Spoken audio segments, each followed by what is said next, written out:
Carp action has been red hot today.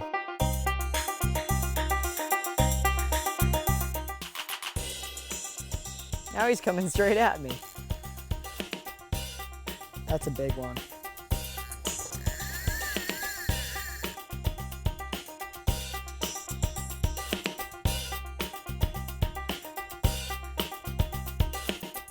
Got him while he was confused. Oh, he's trying to jump out. Makes you wonder why people fish for little 2 and 3 pound bass when you can catch 20 pounders just in your local waters. It's amazing.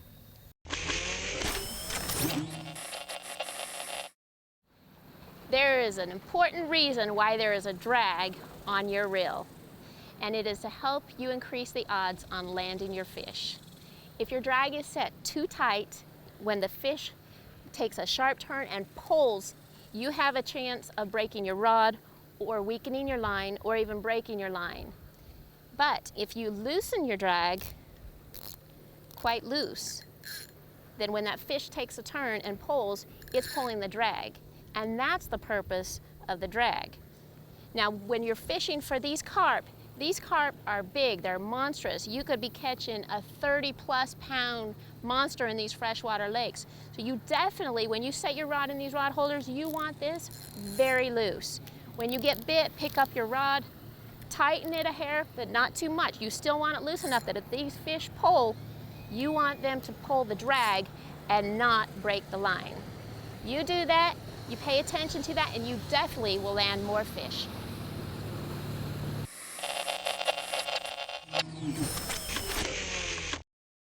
He's hooked now. Yeah, baby. Fighter. He's still a fighter.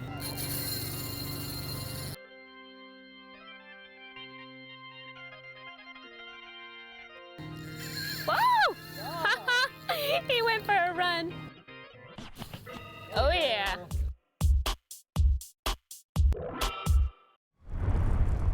Depth is hugely important when you're fishing for carp. You always want to be able to find some deep water, especially this time of year in the summer when the fish are deep and trying to stay away from the hot weather.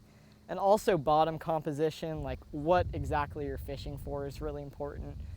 And before I start fishing, I like to really know what I'm fishing over before I just start casting away. This is a tool that a lot of you probably have never seen before. It's called a marker float.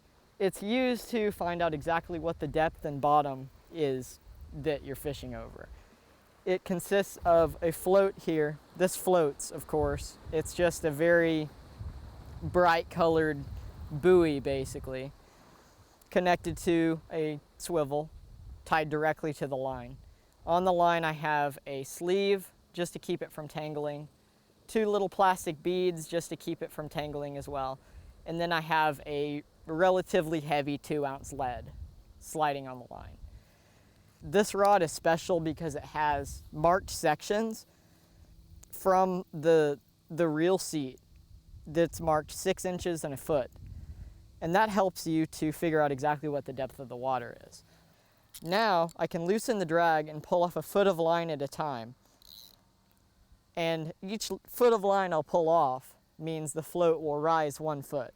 So 2, 3, 4, 5, 6, 7, 8, 9, 10, 11, 12, 13, about 13 and a half feet right there.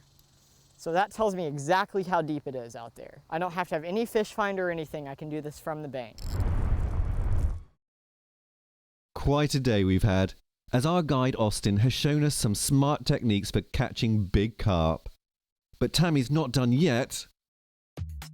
Next, she'll be heading out west for a striper fishing venture on the Californian Delta with Captain Stan. Stay tuned.